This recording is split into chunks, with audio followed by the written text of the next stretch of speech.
At the end of December 2025, a study was published in Neurology, one of the most respected peer-reviewed journals in brain medicine, that I believe every person over 60 needs to know about. Researchers at UT Southwestern Medical Center followed nearly 2,200 older adults for 3 years. None of them had dementia at the start. At the end of those 3 years, 176 people had been diagnosed with dementia. And when researchers compared the people who developed dementia to those who did not, one factor stood out above almost everything else they measured. Not genetics, not blood pressure, not cholesterol, the strength of their body clock. People with the weakest circadian rhythms, the weakest internal body clocks, had nearly 2.5 times the risk of developing dementia compared to those with the strongest. 2.5 times, not a marginal increase, not a statistical footnote, 2.5 times. Today I want to tell you what that finding means practically, what a weak circadian rhythm actually looks like in daily life, why it damages the brain, and 3 specific, free, evidence-backed changes to your daily routine that begin rebuilding your body clock within days. Let me start with what a circadian rhythm actually is, because most people have heard the term and fewer understand what it does. Your circadian rhythm is your body's internal 24-hour clock. It is not a metaphor. It is a biological mechanism driven by a cluster of approximately 20,000 neurons in a region of your brain called the suprachiasmatic nucleus. This clock coordinates nearly everything. When your cortisol rises in the morning to wake you up. When your body temperature peaks, typically in the late afternoon. When your immune system is most active. When your heart rate should be rising and when it should be falling. When your digestive system should be processing food. And critically, when your brain should be consolidating memories and clearing the waste products that accumulate throughout the day. A strong circadian rhythm means all of these processes run on schedule. Your body knows when to be active and when to rest, and it sends those signals clearly and consistently. A weak circadian rhythm means those signals are blurred, faint, fragmented, unreliable. And the brain, which depends on those signals to perform its maintenance work, begins to fall behind. The study measured circadian rhythm strength using a metric called relative amplitude, the difference between a person's most active and least active periods in a given day. A high relative amplitude means a clear, distinct pattern, very active during the day, very still at night. A low relative amplitude means a flatter pattern, less active during the day, less still at night, less contrast, less signal strength, a body clock that has lost its clarity. And there was a second finding from this study that is equally important. People whose activity levels peaked later in the day, whose circadian rhythm reached its highest point at 2:15 in the afternoon or later, had a 45% increased risk of dementia compared to those who peaked earlier. Later peaks, higher risk, weaker amplitude, higher risk. Now, the study shows an association, not proven causation. The researchers were clear about that, and I will be too.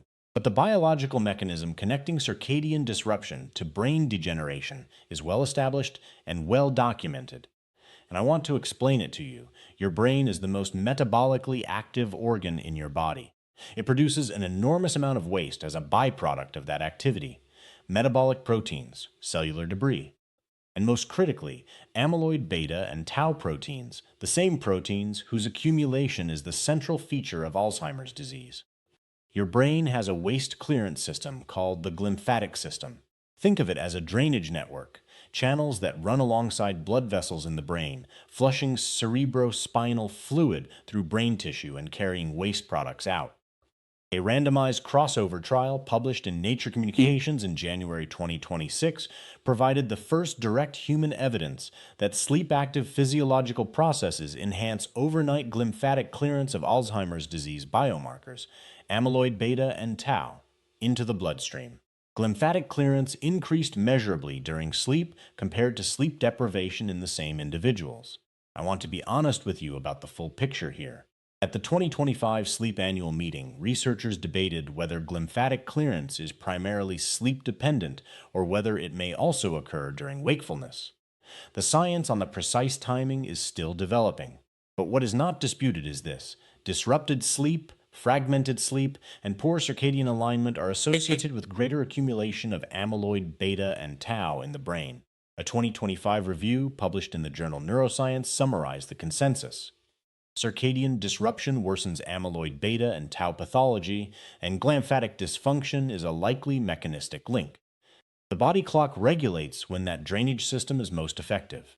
When the body clock weakens, when the signal fades, the drainage falls behind. And what accumulates in the brain, over months and years of weakened signal, is precisely what we see in the early stages of neurodegeneration.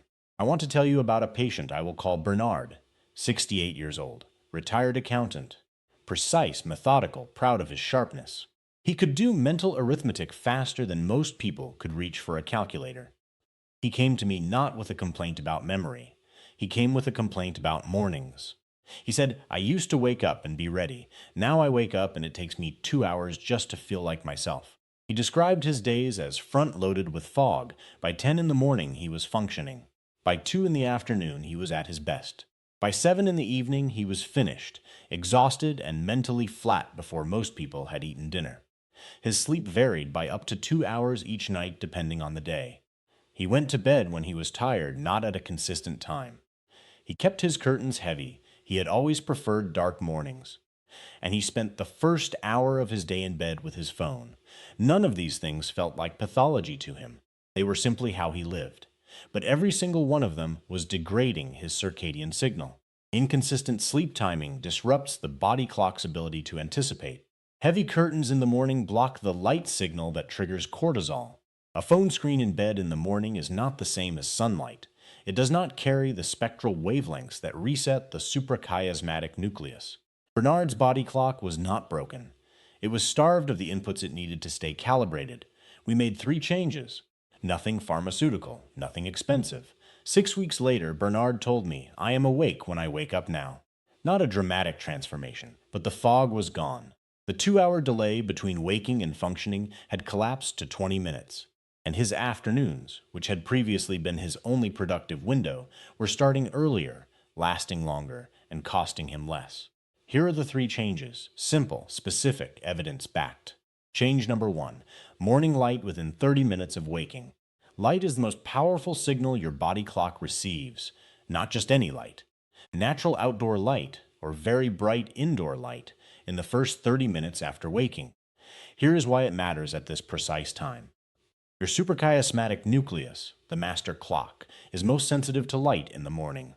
Light entering your eyes at this window triggers the cortisol awakening response, a natural surge of cortisol that signals to every organ in your body the day has begun.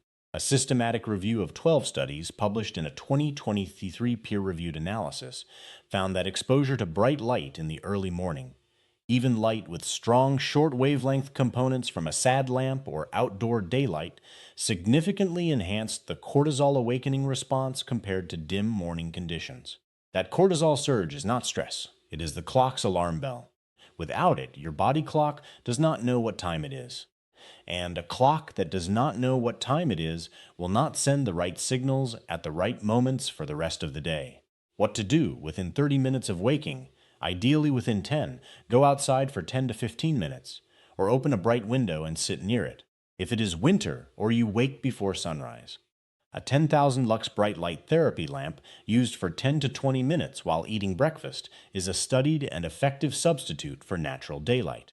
Bernard started eating breakfast by the window. That was the entire change. Change number 2, a consistent wake time, 7 days a week. This is the single most evidence-supported circadian intervention available. Your body clock is an anticipatory system. It does not just react to what time you wake up. It predicts it. When wake time is consistent, the clock begins preparing your body. Raising cortisol, warming core temperature, increasing heart rate 30 to 45 minutes before your alarm. When wake time shifts, sleeping in on weekends, staying up later midweek, that prediction fails. The clock is caught unprepared, and it spends the following 2 to 3 days recalibrating. Researchers call this social jet lag, the chronic misalignment between your biological clock and your social schedule. And it produces symptoms that are indistinguishable from actual jet lag: fatigue, brain fog, poor mood, difficulty concentrating. The fix is simple but requires consistency. Set a wake time, keep it every day, including weekends, including holidays. You do not need to change what time you go to bed. Anchor the morning and the evening will begin to follow naturally. Change number 3. Eliminate screens for 60 minutes before bed. Your body's signal to produce melatonin, the hormone that initiates sleep, is the falling of light in the evening. Screens emit light in the wavelengths most suppressive to melatonin production. Not all screens equally, but phones, tablets, and televisions, viewed in a dark room in the hour before sleep, have been shown to delay melatonin onset and reduce total melatonin production in multiple controlled trials. Delayed melatonin means delayed sleep onset. Delayed sleep onset with a fixed wake time means shorter sleep. Shorter sleep means less time for your brain's maintenance processes. And across months and years, that accumulated shortfall is precisely the kind of chronic circadian disruption the UT Southwestern study was measuring. The intervention is not complicated. 60 minutes before the time you want to be asleep. Phone down, screen off, or blue light blocking glasses on. A dimmed lamp instead of overhead lighting, a book, a conversation. Anything that does not emit short wavelength light directly into your eyes in the dark. Let me be clear about what the UT Southwestern study does and does not tell us. It does not prove that a weak circadian rhythm causes dementia. It shows, in nearly 2,200 people, followed for 3 years, a powerful association between the two. And the biological mechanisms connecting circadian disruption to brain aging are documented across decades of research. What the study does tell us, what I believe it tells us clearly, is that the strength of your body clock is a measurable, meaningful indicator of brain health risk. And unlike genetics, unlike age, unlike most of the risk factors we discuss, your circadian rhythm is something you can actively strengthen. 3 changes. No prescription, no supplement, no cost. Morning light within 30 minutes of waking.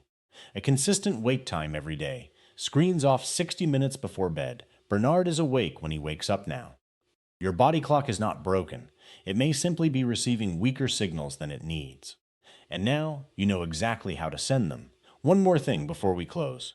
I mentioned that the UT Southwestern study found that people whose activity peaked later in the day, at 2:15 in the afternoon or later, had a 45% higher dementia risk. What causes the body clock to shift later as we age? Why do so many people over 60 find themselves peaking in the afternoon when they used to be morning people? There are several reasons, and one of them is something we have already discussed in this series. A specific class of blood pressure medication that directly suppresses the very hormone, melatonin, that anchors the timing of your body clock every night. In my next video, I am going to connect everything: how beta blockers affect melatonin, how melatonin loss shifts the body clock later, and how that shift, sustained over years of daily medication, maps almost exactly onto the risk profile from this study. If you take a beta blocker and you have noticed that you are no longer a morning person, that video will explain exactly why. Subscribe now. Hit the notification bell. I will see you there.